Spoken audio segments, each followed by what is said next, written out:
Hello and welcome to the LRM podcast, sponsored by Adrian Flux Insurance. I'm Martin Dominy. And I'm Steve Miller. And today we're joined by Adam Wormleighton. How you doing? I'm okay, thanks very much for having me here.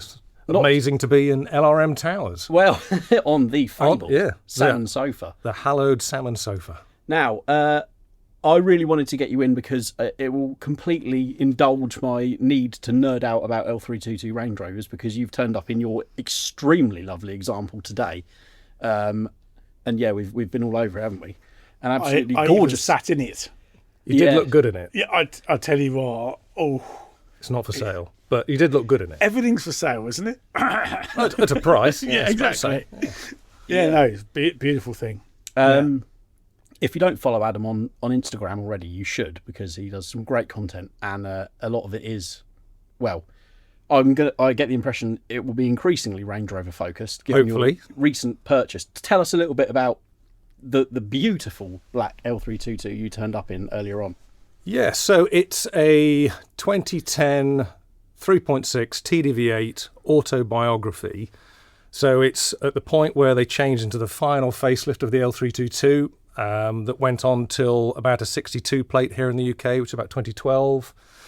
And I don't know whether it falls right at the end of the 3.6s before they went to the 4.4, but yeah, it's a lovely thing to drive. I could talk for hours about it. Hopefully that's why we're here. Let's do that. About all the nuances of why I like it. But yeah, it's just a lovely car to drive. I've had quite a few in the past, and I just got that itch that you spoke about recently. About itch. Well, not the Jag itch. No, the one you're getting the cream for. But there's a different itch. Yeah. And I just thought I need to have another one of those in my life at some point, and it just so happened it is now. So yeah, I'm very, very, very chuffed with it. Yeah, so you should be. I mean, you're not helping either mine nor Steve's. Even L322s have come onto my radar, and I mean, we used to joke that you kept bringing them up in conversation. Yes. But they are excellent value for money. They really are. Yours, like you said, is it is one of the last. It will be one of the last 3.6s before they went over to the 4.4. But that final facelift is just, it is just beautiful. And I know everyone bangs on about the Clarkson era because he's got the one before the final facelift with the standard dials. Yeah. And the final facelift they brought in the TFT dash and a few other sort of changes like that. And I do think that it is just a wonderful example of the Range Rover. It's just, for me, the L322 epitomises what a Range Rover should have been. You know, it's that majesty. It's an occasion to go out in it. I've had the later ones. I've had L405s, and they never felt as special. And I can tell you, and this is not going to help you, Steve, if you're secretly thinking that you might want one. Well, yeah, I mean, if I know my wife, if she was in there, she'd be like, yes, why can't we get one of these? But I was genuinely more excited about getting that vehicle than if someone had said, here's the keys to a brand new Range Rover. That says something, doesn't it? To me, it was the last Range Rover with proper Range Rover character as far as looks go. I think the L405 and the L460, the interior and the comfort and the refinement is class leading. But to me, the quintessential look and the styling of the L322, especially in that last phase that you've got, is very hard to beat. Yeah, and I don't know whether the listeners will know as much of the nerdy detail as me, and I'm not an expert by any stretch. I am like a rank amateur. I'm just very nerdy about them. But when they were developing the L322, obviously they had to work in conjunction with the BMW engineers, and Land Rover had to write a Bible. They called it the Bible, so that the BMW engineers could understand what is the ethos of what a Range Rover should be and what a Land Rover should do, because they just didn't get it. They were thinking that their X5 that was going to come out was going to be the thing that would be everything to all men. But they were saying, no, we've got to do this a different way. And when they eventually got their heads around the fact that it had to be different to the way BMW would have done things, they then looked at previous Range Rovers for inspiration. But interestingly, they didn't look at the P38. They went to the Classic. And that's why I think when you look at the L322, you can see the Classic in it a lot more than you saw that in the P38. Well, when I just sat in yours just now, I noticed it felt very much like a Classic in terms of like the amount of glass and how square it felt inside. It has low door lines, tall windows, really and lovely, the floating roof, which I know the P38 had with the blacked out D pillars and stuff like that. But They're just, proper pure. Let's talk about the book. Can we talk about the book that you brought with us? Oh, yes. I should have brought it in here to show you, Steve. I'll show you afterwards. So I have, and I'll try and describe it for the listeners, because obviously this is very much an audio thing. I have a main dealer autobiography brochure. So this is A3 in size, landscape printed, hardback, ring bound. And it's got about, 40 pages in it. And it would sit in a Land Rover dealer. So someone would walk in and they would be interested in a Range Rover or a Range Rover Sport. But if they were interested in the autobiography, there was this brochure to look through. And it's these beautiful, big, glossy pictures of, fancy shots in fancy places, all the colorways, all the interiors, different types of wood and the leather you could get. And then some full double-page interior shots of the different color leather. Now, you'll know from seeing mine. Yours is very unique. I don't think I've ever seen it. Well, I've never seen one in the flesh, but obviously I had seen it in the book, and I'm really chuffed that now I've got the book that goes with the car as well. So mine, for everyone's benefit, is a full tan leather interior with the sort of cream, I think it's called the Alston stitched leather headlining. So everything below the door lines is tan, obviously dash top is black, and then the roof is kind of a light colour. And then it's, in this book that shows it with various different options. There's the pimento and ebony, which is the red and black combo. And I was showing Martin, there's one double page, you have to see it. It's really hideous. And I don't think anyone ever bought it. It was called Kingfisher. And it's like a tealy blue, the whole car inside. Really? Really horrible. But I've never seen one. To the one person that's probably listening that's got it, I'm really sorry I just said that. Yeah, but now I need to see pictures. So well, I'll show you. Yeah. We'll do a bit of we'll take a few pictures and we'll do a quick flick through the book for the social post. But Kingfisher. The dealer that I used to take my Range Rovers to, obviously by the time the L322 had gone out of service, they weren't selling them.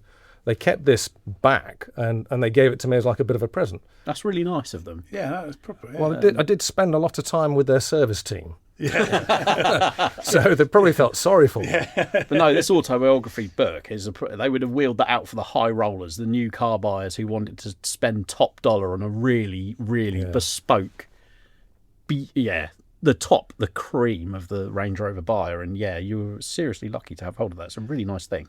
I can't get my head round. We've just been out for lunch, haven't we?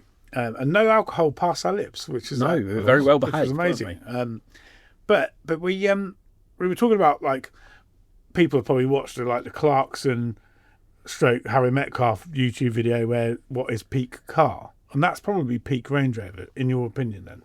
I think so, yeah. I mean, as I said, I had L405s after I'd had L322s, and I never felt they felt just a bit bloaty, if that's the right way to describe it. They never felt as good as an L322. I think they got a little bit too big, and it's obviously personal choice. There are people out there that love them. But the L322, whether or not you go for the standard dial, which is up to about 2008, and then 2009 was when the TFT Dash came in, either one of those, they're just fantastic cars. And you said that they are great value for money, and that is true.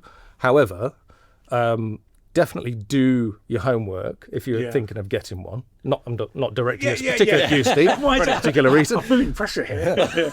But peer pressure to buy a Range Rover. I went to have a look at quite a few, because I was originally going to get a 4.4 TDV8 because it has the 8-speed gearbox, and everyone on YouTube, we were talking about YouTube at lunch, but everyone says that's the one to go for because it's the last engine they put in it. It's a better engine. Yes, true. It's about 40 brake horsepower more. They say it's smoother. The 8-speed box is good. If you've driven a more modern Land Rover, you're going to have that box in it. I've got the same box in my Discovery 4. But every time I went to see one, I was deeply disappointed in that whole buying experience. I mentioned earlier that I wanted to walk away feeling happy about the vehicle that I was potentially going to purchase. And there was some grotty cars and some grotty car lots, and looked great on the advert, and the pictures look really nice. When it was fresh in and they'd cleaned it for the photos. I think some of them maybe doctor the photos a bit, because I was actually going to go for an ivory interior. I really want to. I'd never had an ivory interior. For some reason, all my previous cars have had the dark interior, the ebony. And they are really good because they don't show the wear and the dirt as much. But I thought, no, I'm at that age now. I've hit the big 5-0. So I could go for an ivory interior. And I started looking at some. and they were so disappointing. Literally, you open the driver's door and the seat looks like your grandma's face. Right. Okay. So many creases, and it's like, it was so. They don't age as well, do No. they? I noticed that in a few cars actually. I would be. I mean, your interior colour is like a dark tan, isn't it? It is. I mean, It almost matches my shoes. No, that's a bit more. It's a bit more. Yours is a bit more orangey tan. It is definitely orangey. I mean, my mum got in it for the first time. I went out for dinner with my mum last night, and she opened the door, and like there was a look of sudden shock as she got in, because all that colour just hitting you in the face. It's quite unusual. Yeah, it reminded me immediately of an Alfa 156. That colour is very that similar. colour is because the Italians do that kind of that Like leather, don't they? Reddish brown, like Yeah. a clay colour almost, isn't it? Yeah. If you're being PC, you'd say it was a bold statement. A bold statement. Yeah. I tell you what was a bold statement on the subject of bold colour choices.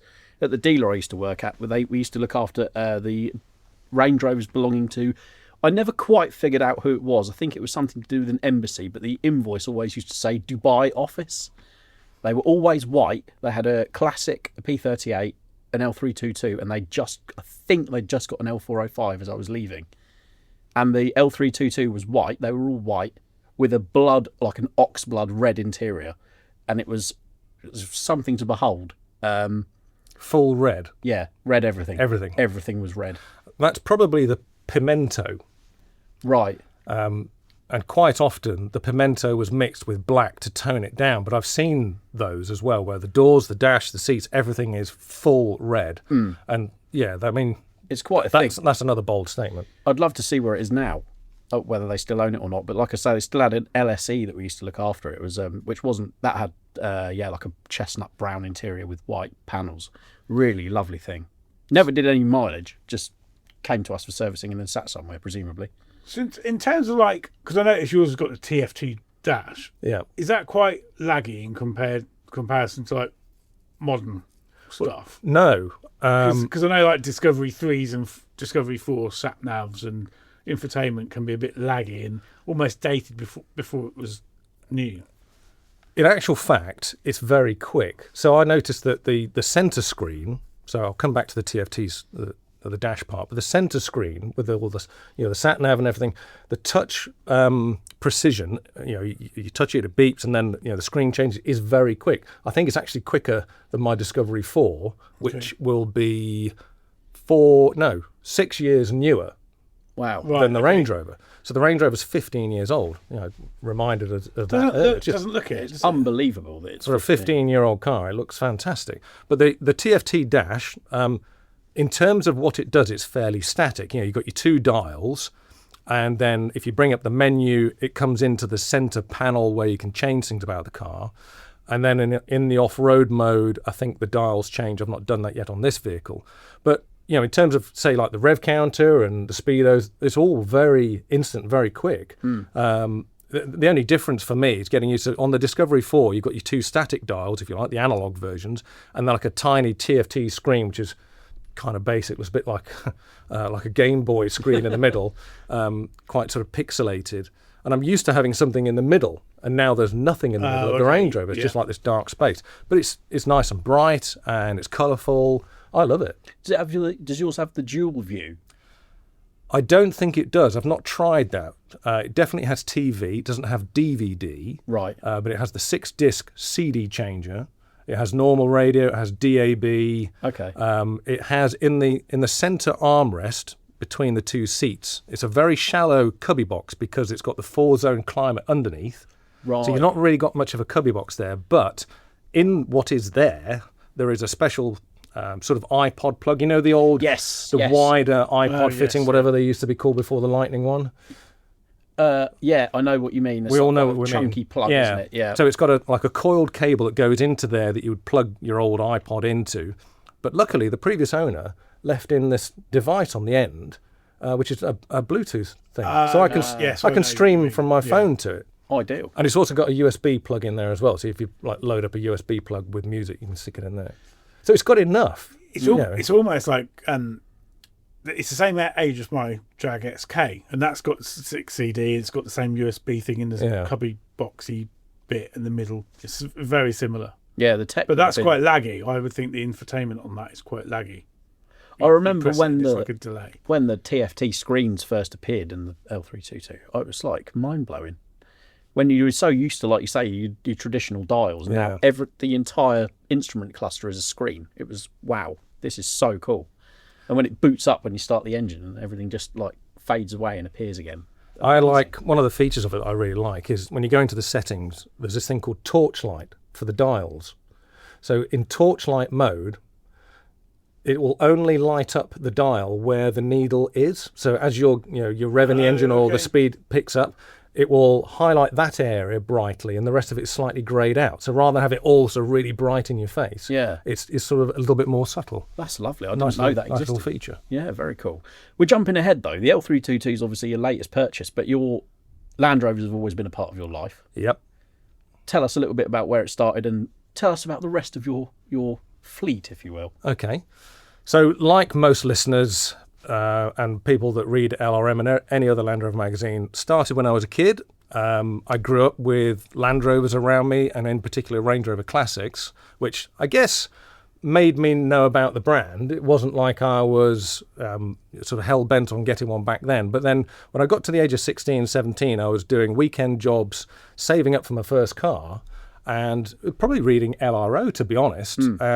David Boyer, or Bowyer, however you pronounce his name, he was doing features at the time of restoring and rebuilding a Series 3 in marine blue, and that sort of got me hooked. I thought, that's what I want for my first car. So that's what ended up happening. I bought a Series 3, it was a 1979, 2.25 petrol, marine blue, and all the knowledge I thought that I had, built up by reading everything about it, my dad trusted me because he was paying for it.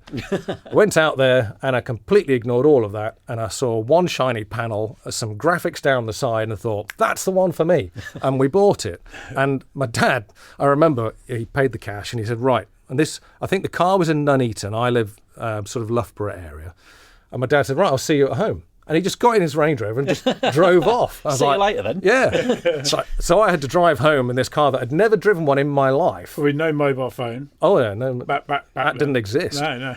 No communication. No communication whatsoever. No breakdown cover, anything. That's how it used to be done back in the day. You didn't worry about it. Pre-Martin's era, this is what we did. In at the deep end. Yeah. But I remember those first few miles in that Series 3 just thinking, this is a massive mistake. How am I going to tell my dad that I hate it? But of course, you just get used to them. And by the time I got home, I was sort of thinking, it's not that bad after all. And I had that for about 5 years. And it had to be like a rolling restoration in so much as I couldn't let it fail. I had to keep driving because it's my only car. I had to keep it moving. Yeah, that's a big and luckily, it was pretty good. Although, minor issue, it was condemned by the Department of Transport on its MOT. It was falling in half. But we fixed that. And I kept it for 5 years and traded that in for a Range Rover Classic. A 3.9 V8 auto. It was just a Vogue, and it was Trocadero red with Winchester grey interior. So were you in your early 20s about that? Yeah, I was about 20, 21. Yeah. That's a lot of car, isn't it, for a 20-year-old? It was. It was thirsty as well, but I loved it. So you're about 2 or 3 years older than I am. So we would have been sort of similar cars at similar stages. Because I went from a Series 3 to a classic Range Rover back when I was 22. Yeah. And I had a choice at the time between going to the pub or putting petrol in to go to work. Yeah. And that's how thirsty they were in comparison to what you earn at that age. Yeah. And So I mean, my love of Land Rovers just sort of snowballed from there, really. And apart from a few company cars along the way, I've basically not driven anything else but Land Rovers. And I've had, I've been fortunate enough to try lots of different cars over the years. I had the new Defender when that first came out. I had the Range Rover Sport Supercharged, the first one. Really? When that first came out. First edition? No, not the first edition. It was Zambezi Silver, but it wasn't a first edition. Right, got you. So it was on a 55 plate. Yes. But that was a very special vehicle. Lots of great noise. Wasn't actually that fast, really, but made a great noise. Interesting fact for you, I'll just slot in. When they brought out the 5-litre Supercharged Sport, the 5-litre Sport could get to 100 and stop again in the same amount of time it could take the 4.2 just to get to 100. I could believe that. Because I had the 5-litre Supercharged in the L322 a number of years later, and I'd come out of the 3.6 TDV8 I had at the time into the 5-litre, and in like the first 10 miles of driving, I actually thought, this is mental. This is crazy fast. Yeah. And I was a bit scared of it, but obviously you sort of get used to it. It was very urgent. Yes, I found that. I was going to say, you mentioned the comparison between the 3.6 and the 4.4. I often found the 4.4 was a little bit more responsive on the pedal, but you don't always want that. And that's something I found the petrol, especially the supercharged petrols, took to the extreme. It was quite difficult to drive them properly smoothly in certain areas, whereas 3.6 is quite forgiving. You can sort of... Yeah. It's a lot easier to waft, if you like. Yeah, I always think a Range Rover should be a wafter, not a get down the road as fast as you can kind of thing. No, I agree. But even if you've got the 5-litre V8, isn't it? You know, you don't go out in a full-size Range Rover to tear ass around like a hooligan. No, quite. well, you'd hope not. Yeah. Well, most people No, you'd wouldn't. buy an SVR if you wanted to do that. wouldn't you? Exactly. And have the The exhaust. SVRs are a funny one, aren't they? Like, as Range Rovers go. Yeah. They're They're still holding their money, though. Are they? Yeah. Yeah.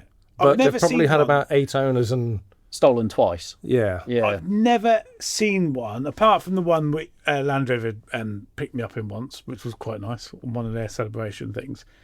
But I've never seen one being driven sensibly. They've always been driven absolutely horrendously. There used to be one that used to go up and down the A1. I used to see it quite a lot when I left work, that used to tow a massive cattle trailer, and it was always covered in muck. I thought, fair play. Okay. But yeah, the rest of the Farmers time, don't have money, though. they've always got the they're always in sport mode, dynamic with, They're all like with the full exhaust valves open, Yeah, it's a popping bit- and it's banging a bit through obnoxious. town centres. But they are a bit of an odd one, aren't they? The SVR. They're a bit Marmite now, aren't they? Because, I mean, with all this thing about EV cars and everything being a lot quieter, you'd kind of feel a bit sort of obnoxious, like you say, driving around one of those with it sort of roaring away all the time. It's antisocial. Especially in the blue. I can't remember the colour name, but like the bluey purple. It was like the signature SVR colour. It was like the BMW Estoril blue, wasn't it? Sort little bit dark. Yeah, no, sort of. If you're going to compare it to a BMW colour, probably like velvet purple, purple velvet or whatever. It's like real, like deep. It's the only colour I really... What other colour do they do this for? You could do Black, it. You could do it silver, black whatever or you want. grey. Yeah. So you don't really notice them the same, do you? It's the blue. It's quite a vivid sort of in your face blue. Well, you do if you know what to look for. Things like the alloys, you'd see the shape of the front seats through the front window. They're different. Yeah, see, you've got a resident like Range Rover connoisseur. Yeah. Yeah. See, Range Rovers have always just... I never grew up around Range Rovers, so I never had that kind of... I owned one once. That was just a knee-jerk reaction to an ex-girlfriend dumping me. I was like, right, I'm going to come buy a V8. Sod you. You know? And then... I bet that showed her. Yeah. She's just like... Some rotten old 3-door on your driveway. Yeah, it was. I should have been warned, really. It had like... I turned up and the tow rope was proudly around the bull bar at the front and had some remold off-road like mud tyres on it. Sounds like a well cared for example. Yeah, yeah. We're proud to partner with Adrian Flux, an insurance broker that specialises in covering all types of Land Rovers, including classic, ex-military, modified and Q-plated models. Adrian Flux offers a range of optional extras to make the policy your own and can provide cover for off-roading, green laning, agreed value and build-up cover. Plus, they even offer a discount of up to 15% for Owners Club members. Simply search Adrian Flux Land Rover Insurance for more information or call them directly on 0344 728 0417 for a quote. Funny you should say, actually. I was probably about the same age, possibly slightly older, when I had my first Range Rover, which was also a classic. Would have been 21 or 22, because I had a Mini Cooper S, which I stupidly bought, and it sat on my parents' drive because I'd rather drive a Land Rover. And I bought this Range Rover Classic off a friend at work for 350 quid, got it through an MOT, and the camshaft was so worn out that it was like driving a non-turbo diesel. It was so sluggish. Really? Have you told all of Martin's stories about when he bought a car, it was really cheap? Yeah. I can't afford expensive things. Well, yeah, but you've got some nice things, eh? Seriously. Yeah, no, don't get me. Yeah, but I think I just like to take opportunities when they come up. I don't really go looking for stuff, but if something comes up and I go, ooh, I could probably afford that. I've noticed that about you. You very much, next thing, something else turns up, I think, what? But we won't go into it because we're talking with Adam, but the Series 3 and the 110 are keepers now. I'm happy with them.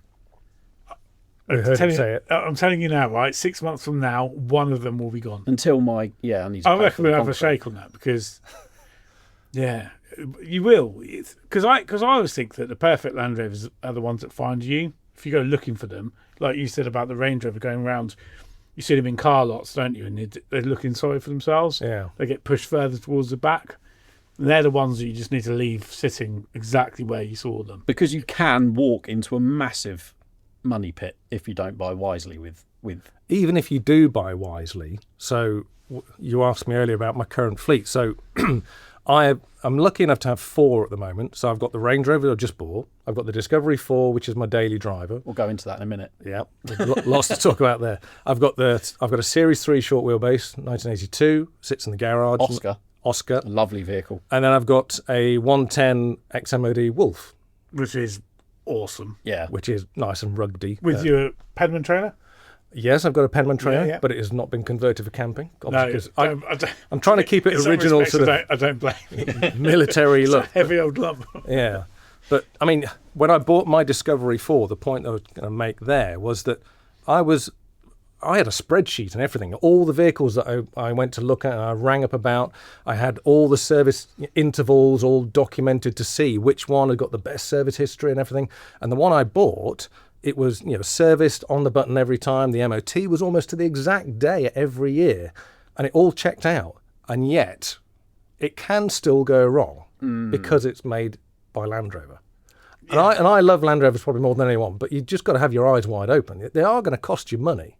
Yeah, there's no such thing as a cheap way in or way out, is there? On the face of it, if you're not afflicted with the disease that spreads among people who love Land Rovers, we can't say no to them. They are the apples of our eyes. On the face of it, a lot of the time, they're actually not very good, are they? I got in my 90 this morning, and I've never seen so much water in football before. In that Land Rover, I have seen more water than that. I thought, where on earth has that come in from? Park in the same spot every time. Even more troubling if it didn't even rain last night. Well, I haven't driven it for 2 or 3 days, so it's within the last 2 or 3 days, but there was a lot of water in the footwell. I'm like, oh, for goodness sakes. And Give us a break. I just went round the roundabout and it came out the crack in the door. That was it. It's gone now. But yeah, they're not very good cars. But that's why I think we love them. Yeah. A bit like you're more excited for the L322 than you are the L405 because it's more challenging, would you say? Or potentially more challenging? Is that what? I don't think, no, not because it's more challenging. I just think it just epitomises Range Rover more for me. Right, okay. Yeah. Did you buy it? Sorry, Adam. Did you buy it from you say you had a lot of bad experiences with going to car lots and finding them at the back. Did you end up getting it from a specialist? I did, yeah. So I found a garage down in Warwickshire, not far from Gaydon actually, where the museum is, and they specialise in Range Rovers and prestige vehicles. But I went down to see this vehicle, and they got a number of them there. Some sort of awaiting prep that weren't being advertised yet. They've got some L405s, got an L460s there, but they've also got things like, very fancy Mercedes. They had a Rolls Royce there as well. And the guys at ex-JLR that run this garage, and they were just really nice. And they're very focused on the customer service and me feeling good as a customer. And they've been really good because when I viewed the car, I pointed out a couple of things that needed doing, and they're sorting those out. Like it's got these surround cameras, another thing that it's got that I've never had. They're a bit of a gimmick on that model because you can't, by the time you fiddled with the screen, the point of why you needed it is probably gone. Like I'm at a junction, I'll just press the screen and 10 seconds later. So, but some of them didn't work. And it's not like something I'm ever going to use, but I just thought if I'm buying it and it's advertised and having it, they should work. You may as well. So they're replacing the cameras for me, and it's all on their cost, not mine. But they've just been a really nice place to deal with. And I went down, they were fixing the near side front brake disc shield. They corrode around the mounting bolts. There's 3 fixtures, and they corrode, and then they rattle about like a horrible sound. It's a horrible sound. Like you're dragging the tin. Yeah, it sounds like it's falling apart, but it's just this little metal thing at the back of the disc. And so I took it back, and they were fixing that. They also sorted out the rear washer that had stopped working. And, I sat down in their office, had some coffee, chatted with them. They showed me other cars they got. And we just talked about cars and Range Rovers. And I thought, this is how it should be. not going away from some grotty car lot thinking, oh, I feel a bit dirty now. Yeah. Need to go home and have a wash. I've looked at. I remember going hunting for a Freelander 2, and I ended up going to some car lots around Peterborough area. In fact, I just came away just really despondent. Yeah. My friend bought an X3 from a car lot in Peterborough. I can't remember what the car lot's called, but he got it home and he ran it around for a bit, and it was all right actually. It was top spec 3 litre SD, so the fast one, twin turbo. And he said, "Oh, can you come over and we need to do discs and pads on it?" I said, "Yeah, no problem." He ordered the bits, got it jacked up, took the wheels off, did one side, went the other side, went to fit the disc, and the caliper wouldn't go over the disc. We were looking at it going, something's wrong here. We compared the disc side to side, the pads were the same. Turns out it had been crashed, not categorised, and they'd put a strut off a 2 litre, which has smaller brakes and a smaller spring and a smaller damper on the corner of this top spec SD. Wow. And just sold it. Horrendous. Yeah. It's There's some cowboys out pretty there. eye-opening. But Yeah. You just got to be really mindful. what's the name of this company? Sorry, Yeah. because this sounds really. I kind of want to go and Do visit. you know you're going to go on their website? Yeah, in about 10 minutes, don't you? They're called PH Automotive PH Automotive. Cool. in Warwickshire. Yeah, so many thanks to those guys. They're going to take it away to fix the cameras, because the cameras have all been replaced. It's got brand new cameras, but they've found out that apparently the car, there's a software update needed, because they put the new cameras in, they all came up on the screen, and then the car shut them down immediately. And there's a software update it needs. okay. So they've said, look, we'll come and collect it. We'll give you, they've got a Range Rover Sport V8, and they said you can have that for the day. And we'll take it to the local Land Rover dealer who are going to do the software update for us. I don't know whether that's hooky. I don't care. Probably is. I'm sure it isn't. Sorry. I'm sure there's an arrangement. I'm sure they're going to pay for that. And they'll do the software update and then bring my car Just come back. round at lunch. a minute before. Don't pap your horn on the way in. Just drive round the back. Just neat round the back. And, No, but just the fact that they know, because they're ex-JLR people, they know the network, they know the got foibles mates of of cars, of course, and they know that things are going to probably go wrong, and therefore they're willing to fix it. It's not like a lot of places where they'll just say, right, you bought it, you're off, bye. Yeah. So what makes you say you use a Discovery Force a daily? Why would you not just use a Range Rover daily? Is that a treats car? No, I mean now the Range Daily at the moment. the Range Rover is my daily the fact right that now. the Discovery 4 may or may not Yes. have broken down recently, but Yes. So the Discovery 4 is brilliant, but currently is not operational. It's having a rest. okay. So the Range Rover is now my daily, and all I can think is, thank heavens I did buy the Range Rover, otherwise I would have to come here in the Wolf today. And although I love It's no the Wolf, hardship, is it? I mean, no, but it's not as much fun to drive as the Range Rover. No, I see it as being almost like splitting up the daily use, half and half. okay. Yeah. Yeah. The Discovery, as anyone who's had one will know, I mean, the whole reason I was going to use it for my little holiday up in Scotland was I use it for shooting, and I use it for doing things like going logging, and I use it for holidays, and it's my daily driver because they're so capable. You can put so much stuff in it, and I've always The had. work, family. Yeah, it's brilliant. But I mean, purpose car. that's what it was always designed to do, isn't Yeah. it? Yeah. I always put dog guards in my cars because I used to have a dog, but then also if you want to load up the boot, it's not all going to fly forward and hit the kids on the back of the head type of thing. And you can just load them up, and it was all ready for the holiday. But fate conspired against me just slightly. So annoying, isn't it? Yeah. Yeah. And I was telling this story at lunchtime, but I nearly decided to go home. It was a long journey back home, about 180 miles. I thought, shall I just go home and grab the Range Rover? And we just do the holiday in the Range Rover, which, first world problem, clearly. But Oh no. it was an unknown entity because I've not had it very long, not done any big journeys. I thought, well, what if I get halfway there and then that breaks down? That would have made a fantastic YouTube thumbnail. 2 breakdowns in one day. I could have one of those shocked faces where I'm screaming in Few despair. fires or Something on something. fire in the background. Yeah. Well, that might actually be true. An actual picture of my car on fire on the M6. The Discovery as yet diagnosed, we should say. Restricted performance and not very happy. Yeah, so it's had a restricted performance problem, which they're very confident is the secondary turbo shutoff valve. So they did some road tests with it because you could accelerate, and obviously with sequential turbos, your first turbo is the first bit. Obviously, the second turbo gets called on for extra punch, and it was letting off the power. That should then shut off, and the valve was sticking. And then it sends a message saying the airflow or whatever all this stuff happens and it says restricted performance. And they reckon that that's it, that shut-off valve. And we'd been waiting for about a month to get the part because of the cyber attack with JLR. They couldn't get one. So they've now got the part, and it was due to go in before I went to Scotland. This is the irony.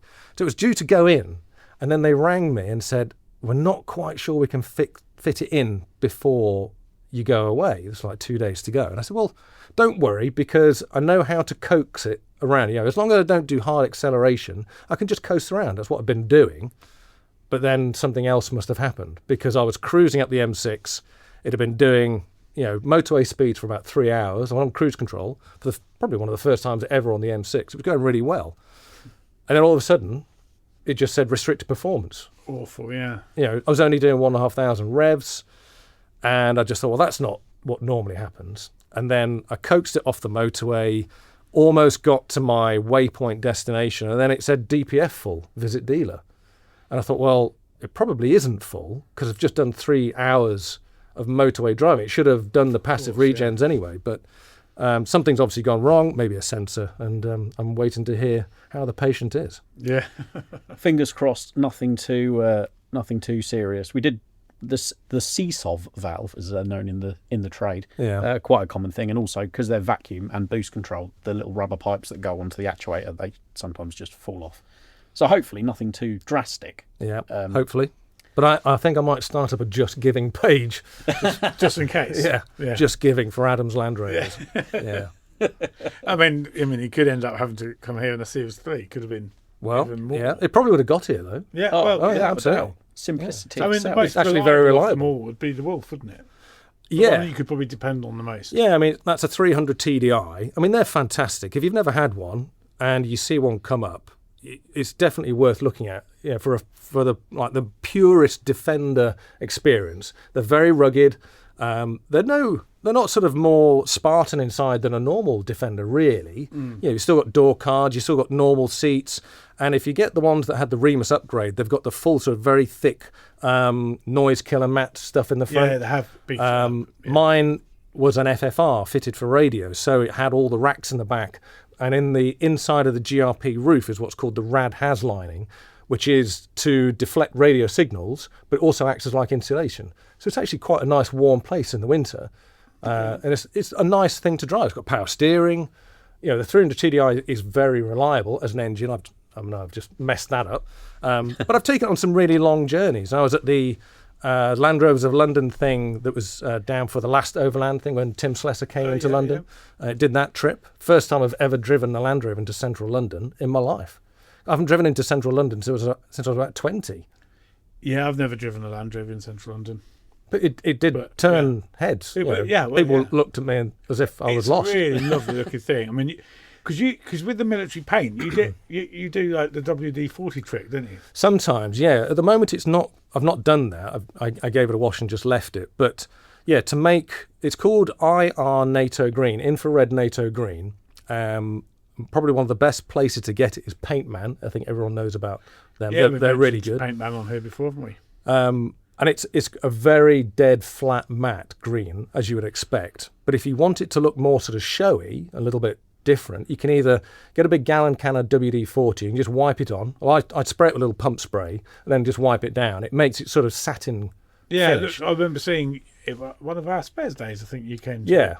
And it looked, It darkens the paint a bit and just adds that slightly different finish. A lot of other people use dubbin, and I've got a tin of dubbin, but obviously that's a bit thick. You need to warm it up, and you sort of smear it on and polish it down a little bit.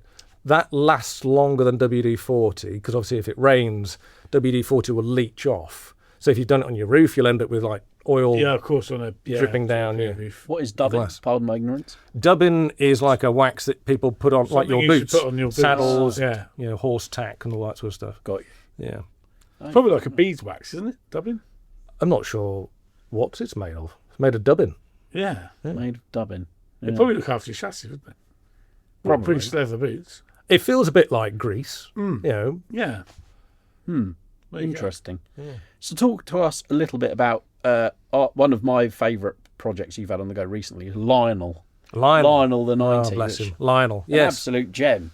Lionel was, still is, I should say, a 1993 Defender 90 hardtop and I bought it unseen, just from pictures on the internet, and what drew my eye was the fact that it was just so untouched. So if you imagine any Defender 90 from the early 90s would have had loads of owners over the years, would have had loads of things bolted on, changed, upgraded, messed about with. Holes drilled. It wouldn't be original at all. Lionel was operating at Porton Down. It was the Defence Science Transport Manager's vehicle. And so they weren't in the business of going out to Halfords and buying some chrome stick-on stuff, or phoning up one of the suppliers in your magazine saying, can I have some checker plate? I bet he didn't have white 8-spokes on either. He definitely did not have white 8-spokes or chrome 8-spokes, which we know that Jack loves. Sorry, Jack. Jack I'll Dobson. I'll never be a fan of those. Keep No, for chrome. Lionel... Does he like chrome? He's got them on his Series 2A, Steve. Keep up. Oh, well, I don't look at... Is it Grandma, that one? Oh, Grandma, the black one, Yeah. 88-inch. The one that he had in Cornwall and then shipped out. Oh, that's got chrome 8-spokes. Yeah, Has it now, looks yeah. really good because it's black. And with a spare wheel that's so big on the bonnet, I'm surprised he can see the road. Sorry, Jack. I know we've messaged about this. He knows that I have a little bugbear about them. We're getting Jack on soon because now that we've become aware that the internet is capable of recording podcasts, we've opened a whole new world of potential guests. So hopefully, if the internet stretches all the way to Australia, we can get him on and we can ask him about his 8-spoke addiction. Or better still, bring him over for LRM Live. Have him in person so people could meet him. Yeah, that would be good, actually. Yeah. Yeah, as long as he pays the flight. I'm sure we could chip in a few quid. Yeah. Good chat, Oh, yeah. yeah. But I forgot about chrome 8-spokes. Lionel, though. So anyway, sorry. Lionel. Yeah, let's stop talking about chrome 8-spokes. We were on cheese and crackers earlier. Yeah. Anyway. So Lionel, completely untouched vehicle, never been modified, but just obviously serviced regularly, but not maintained cosmetically. And I thought I can make that look, as good as possible with the skills that I've got. So I won the auction, got it home, and I just spent a year doing, not like a year solid, but in my spare time, weekends, I've got 2 kids now, so I don't have as much time as I used to, but just, bringing it back to life. And one of the most satisfying things was the paintwork, because he was Pennine Grey. So, Greg King, he's got his H-Reg 90, that's Pennine Grey. And if people obviously follow him on Instagram, my Primer Grey 90. But the irony is that Lionel's paint actually felt and looked like primer paint. You could rub your hand on it. It was hard, like sandpaper. Oh, okay. And that's purely just because it hadn't been looked after. So anyway, I got all my kit and caboodle out and I started cutting it back with compound. Then I do polish. Then I do the wax. I also did clay bar and de-tarring, all that sort of stuff. Bit nerdy, as you probably guess. But the difference, I did one panel, the detailers on Instagram use, where you put like a piece of blue tape and you go up to the tape and then you peel it off and see the difference on the left and the right. And it was just like, wow, just so different. And I brought all his paintwork back to life. I even did the inside to bring all the interior paint as good as it could be. And he looked fantastic. I had to replace a few bits where necessary, but I just wanted to keep him really original as he was for his next step in life. Did you name him Lionel? Yes. Yeah. I just looked at his number plate. It was L and then NEL or CEL, and I just saw the name Lionel and just thought, that's it. So Lionel. if you name a Land Rover, I always think that if you name it, you should keep it.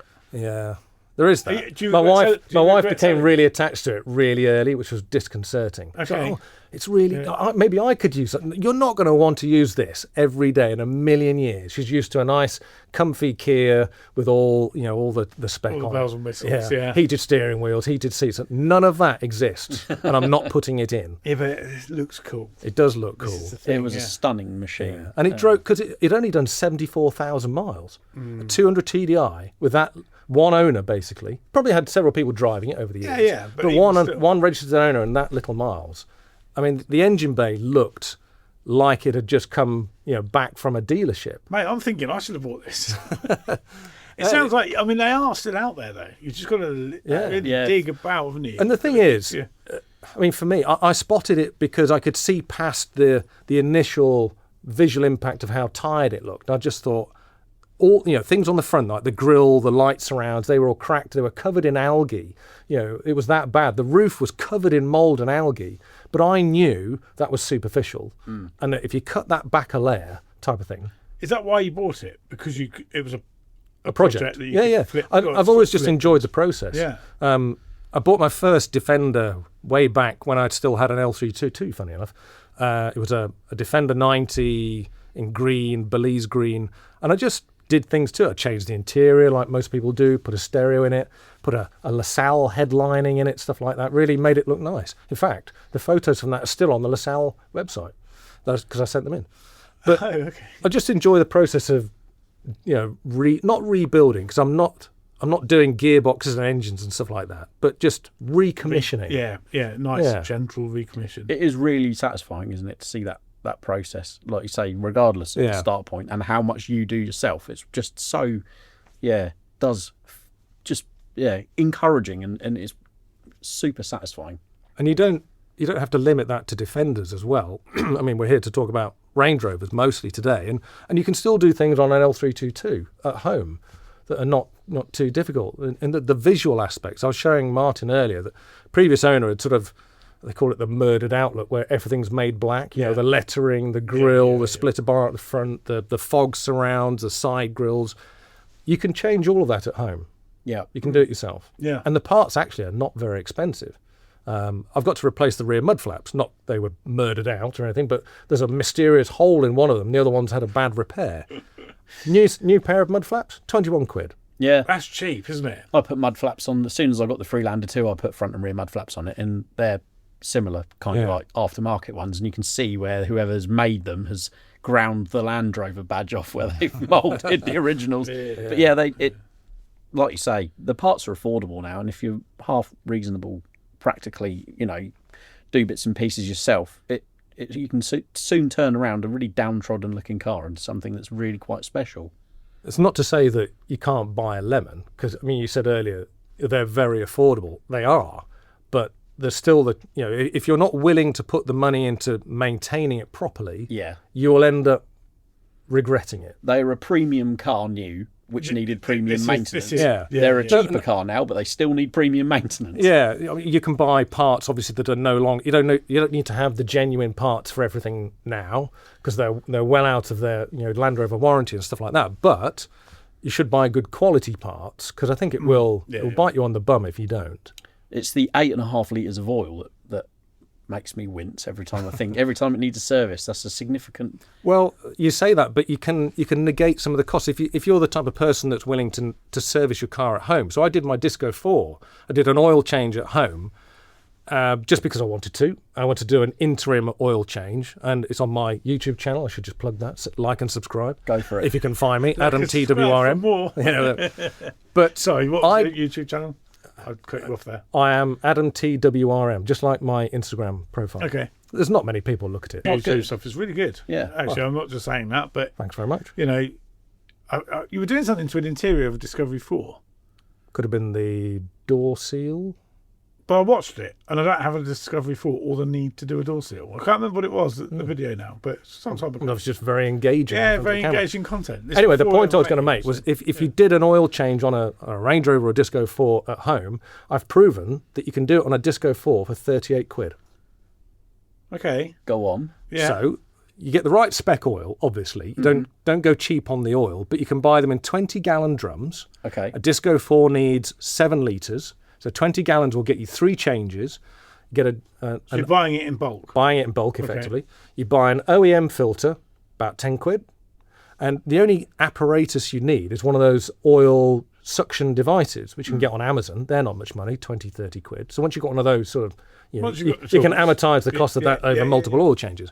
But, parts-wise, 38 quid. Oil and filter, and it's just, you can actually do it in probably about half an hour, maybe 40 minutes. But I was filming it, trying to do a how-to at the time, so it took about an hour and a half.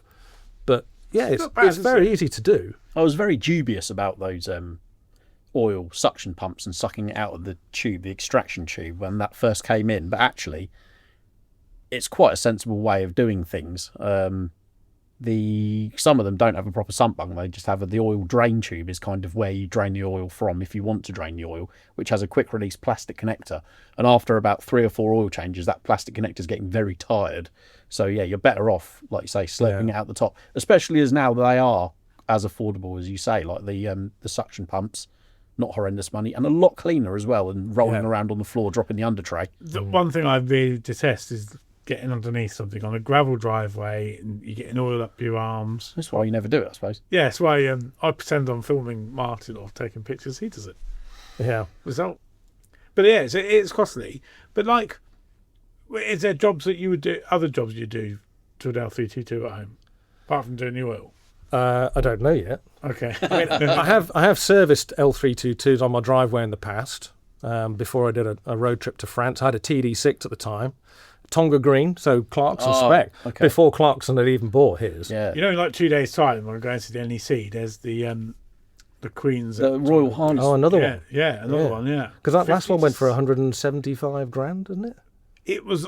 I know there's a lot. I can't remember the exact price, but this one's like a guide of 50 to 60,000, which is a lot, isn't it? I think it'll go for more. Yeah, probably. Yeah. Because Do you there's think north the of 100? provenance, there's pictures of Yeah. Her Majesty driving it. So it's a genuine one. So, I think it'll go for more than that. We shall see. We'll be able to report back next week. We'll be talk about the interesting. results. Can I jump in with a listener's question quickly? Because it's Range Rover related. Cool. Oh, far away, yeah. Remafage. I'm really sorry if I've butchered your name. I think that's how you pronounce it. He says, Dear LRM team, we are a group of Range Rover enthusiasts from Germany planning a classic Land Rover road trip through England between May and August 2026, over 5 to 7 days. Our vehicles are all Range Rover P38s. They're often misunderstood, but much loved generation by us. We're dedicated to keeping them alive. We've currently got about 60 members in our group, although only a small number of vehicles take part in the UK trip.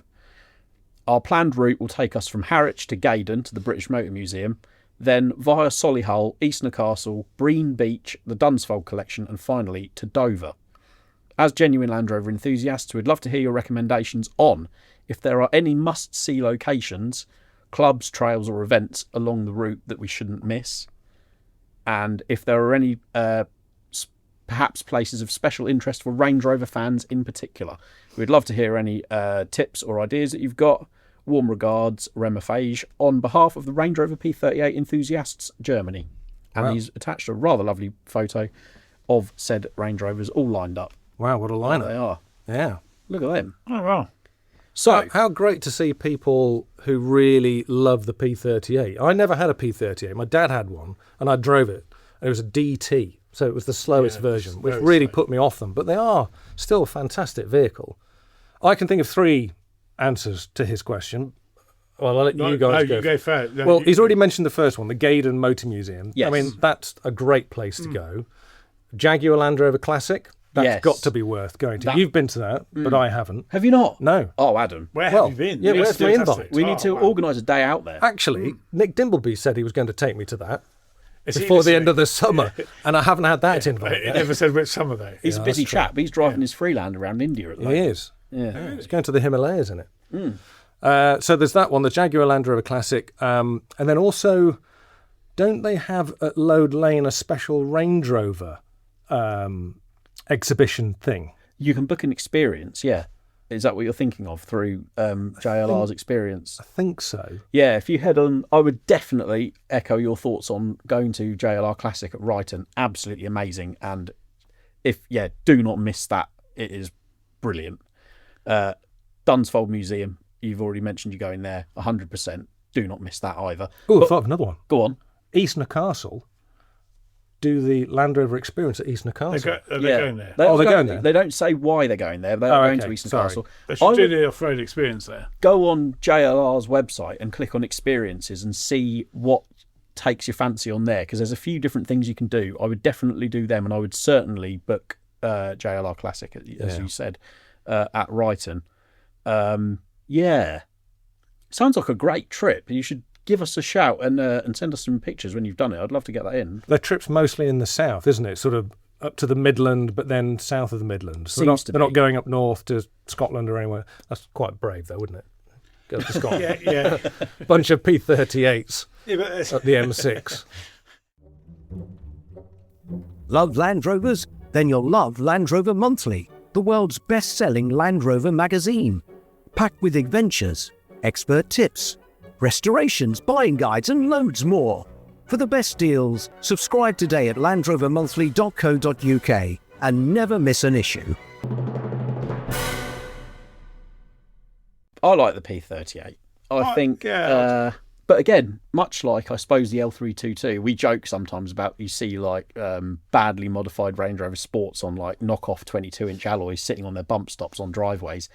A lot of P38s have fallen into the hands of people who see them and go, "Oh, I just want a cheap off-roader to smash up at a gameplay." So keeping the nice ones nice, I think, is an admirable thing to do. I've seen the odd L322 that had that sort of treatment as well, though. Have you? Oh, yeah. Awful. Proper drug dealer smell. Yeah.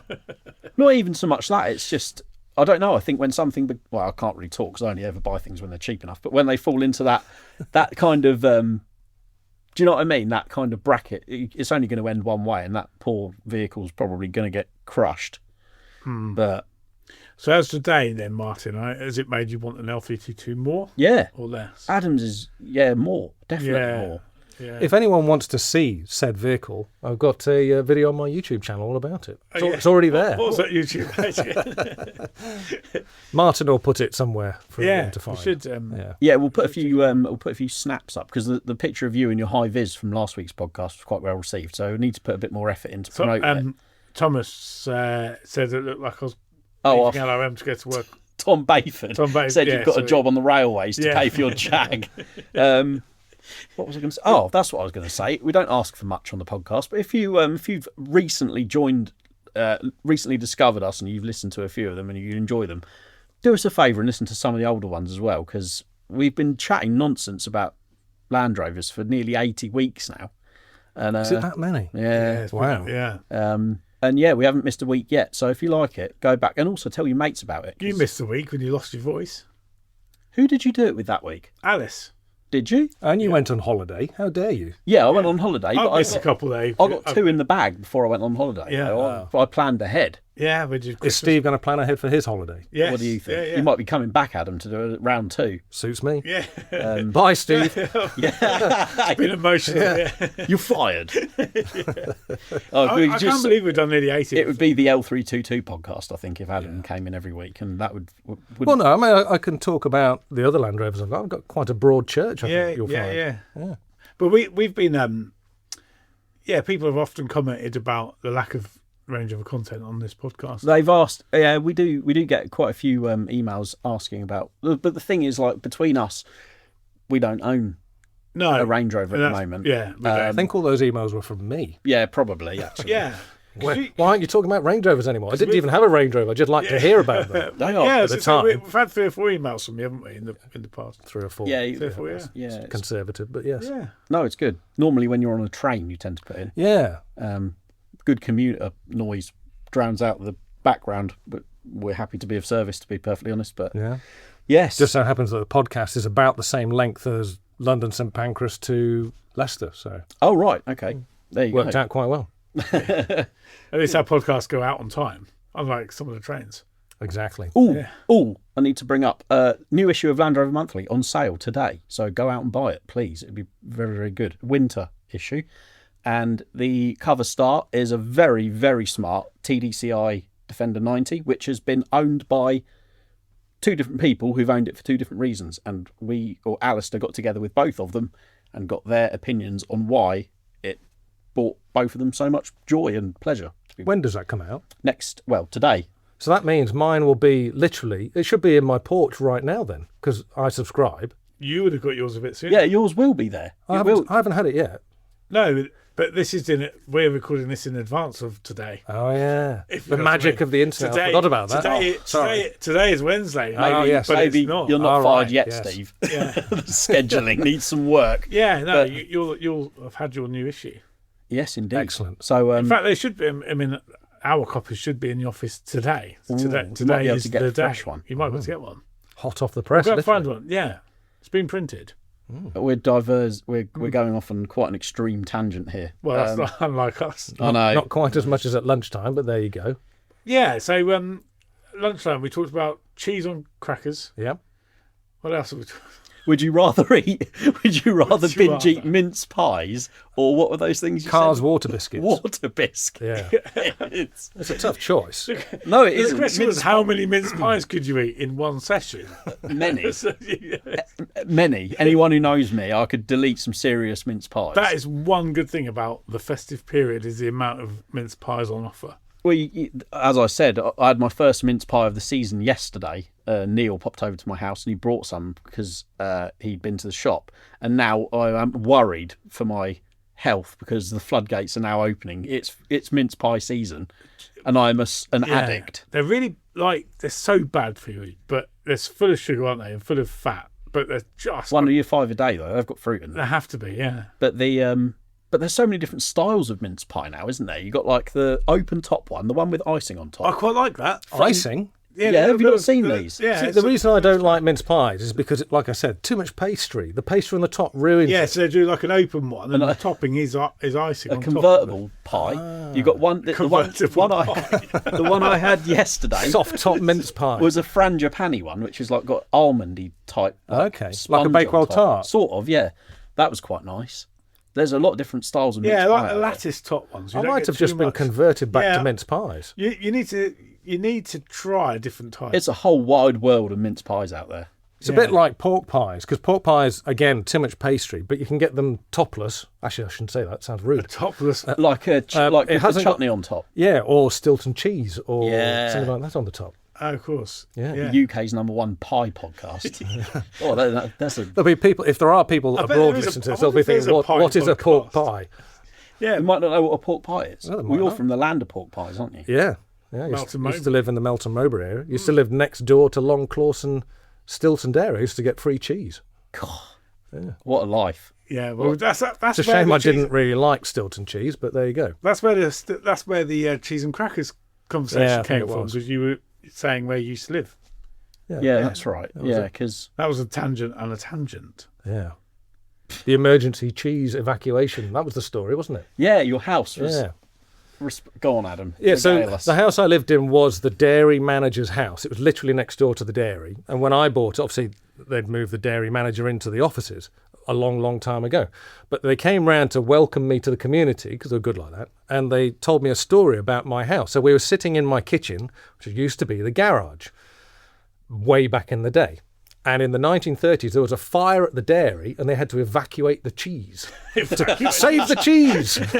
So they grabbed all the cheese and they took it through the fence next door to the dairy manager's house and they stored it in the rafters of his garage, which was my kitchen. Oh, I see. So apparently, my house saved the cheese that year. There you go. Well, But you never thought you'd hear that on an LRM podcast. No. this is going to be the. Yeah, we truly do cover all the bases here, don't we? From meal deals to pies to cheese. Yeah, the meal deal thing. Don't get that. We're not going bringing again. that back up. Yeah. No, that. Thankfully, we put that to bed. But I just. You'll have to come back on because there's plenty more to talk about. We haven't even Definitely. touched on half of your fleet. We haven't done a feature of the week yet or anything like that. Well, I did sort of do Product feature, of the week. Feature of the Oh, week. feature of the week was the cover story. The cover Okay. story, which was, as I say, that very, very smart. Hey, Adam, asking for products of the week. Go on, see how organised he is. Have you got a product of the week, Martin? No. All right. He's sitting there all casual. No prep. There is you no can't product. have a product of the week and then miss one, Why? because then it becomes product of the month. But we always. Should we just come up with a product? Does it have to be something that's being sold in LRM? What is the number? No, What about no, what about something that's just really useful to Land Rover? Yeah, go on then. Yeah, I mean, why not? Oh right, I've really put myself on the spot there, haven't I? You heated it up. Okay, Stilton okay. cheese. There's a product. If I was going to add in a product of the week, something that I use all the time is a long breaker bar. Yeah. Yeah. Always use that for cracking off the wheel nuts on all my cars. Obviously, changing wheels, putting winter wheels on. One of the things I did when I bought the Range Rover was went round with my breaker bar, and obviously it's a 22 mil on the Range Rover, it's 27 on the Defenders, and I went round looking for. This is going to sound really weird and rude. Swollen nuts. Because the They're chrome showing caps up, expand. Yeah. So I went round looking for those. I found 5. I'd already got a whole bag of new ones ready, because it's one of those things that if you've had a few of them, you just know that there's going to be things like that come along. So I had a whole set of wheel nuts ready and a new set of the locking wheel nuts, because they always go a bit scabby and corroded looking. And I found 5 swollen nuts, so I replaced all those, replaced all the locking wheel nuts. And yeah, I go around and I crack the wheel nuts off one by one, because you can guarantee if someone's done it with an air gun, if you're on the side of the road You're not going to get in the rain small, and you just can't do it. So yeah, do those and then torque them back up afterwards to the correct torque instead of like 400 foot-pound. One of my pet peeves is when you go to like these independent tyre places and they just baz the wheels up with a gun, and you think, brilliant. That's never coming undone, is it, with the factory wheel brace? And like you say, the swollen nuts, really a big problem. Yeah. But keep on top of it. My Freelander, they're all the same. In their infinite wisdom, put like a nice chrome sort of silver cap over them, and then water gets in and they swell out. You can't get the socket on, and it's... Or you have to ram on a 23mm one. Yeah. And then try and get it off I afterwards. don't know, like rounds and... Ugh. Yeah. But that's one of the small improvements you can make to any Range Rover, any Land Rover with the that type of wheel nut. Actually quite low-hanging fruit compared to a lot of the stuff you might well have to keep on top of. So, yeah, there you go. Well... So get yourself a breaker bar. Yes. Yeah. It's products of the week. But it's not a product, it's just a suggestion. a tip of the week. Yeah, tip of the week. Yeah. Don't introduce any more of the week things, because as Steve's already kindly brought up, I'm not very good at keeping on top of them. But if you'd like an actual product of the week, I can supply you one from the current issue, which is just coming off sale. Or is that a bit of a cop-out? I'll tell you what, I'm going to do it anyway. Christmas stockings. You're never too old for a Christmas stocking. Stitch and Rivet have got you covered as well. As you can look at them, Adam. Oh, yeah. Look at those beauties. What a nice colour palette as well. I know. Almost looks like a Range Rover L322 brochure colour palette. It does. That's That's the exactly autobiography edition. Not really. But they are made from Stitch and Rivet's durable fabric, finished with a lovely fluffy cuff thing on top. 5 different colours, which is sort of like tan, blue, wine red, black, and I don't know what that is, like a navy. And you can get your own design stitched on them if you want. £45 Stitch and Rivet. They do look great, but I could see one minor flaw. You're not going to get many Land Rover parts in them. You might. Because Land Rover parts tend to be quite big. Yeah. Yeah, that's Yeah, true. you could hang a breaker bar in there, couldn't you? Also, the picture isn't really to scale, so we don't know how big they are. They might be enormous. You might get a 3-litre TDV6 in one of them. You never know. Fantastic. Which Might need one of those. You might. I mean, not this time, not this breakdown, but possibly another. Yeah, maybe. yeah, You never hopefully know. not. But yeah, anything more to add? I think we're coming up to. We must be over an hour now. I think I haven't been timing it. No, we probably are over now because I need to get out of here. Yes. Oh, are we going to break the news now? Well, no, not yet. I've got to leave early. Got an urgent appointment. Urgent appointment. Serious business to attend to. Yeah, I need to offload one of the cars, and I think people might know what that is. Yeah. I think you're doing the right thing. Do you want to have a quick look at my Range Rover before you go? Yeah. Well, I've already had Just for a few ideas. enough of it. Yeah. No. I'm not going to buy anything else yet. Said no one ever. Yeah. We shall see. No, But I've got nothing else to buy. as always, thank you ever so much for listening. If you want to get in touch with us, if you want to leave us some feedback or ask a question, editorial@lrm.co.uk. Follow Steve on Instagram, Steve Miller Automotive. Follow me, Land Rover Martin. Follow Adam. At Adam TWRM. And on YouTube, indeed. Indeed. Yeah, as always, please do buy the magazine, sign up for the newsletter, keep an eye on our socials. Yeah, thanks for listening, and we'll catch you next week. Bye for now. Thank you.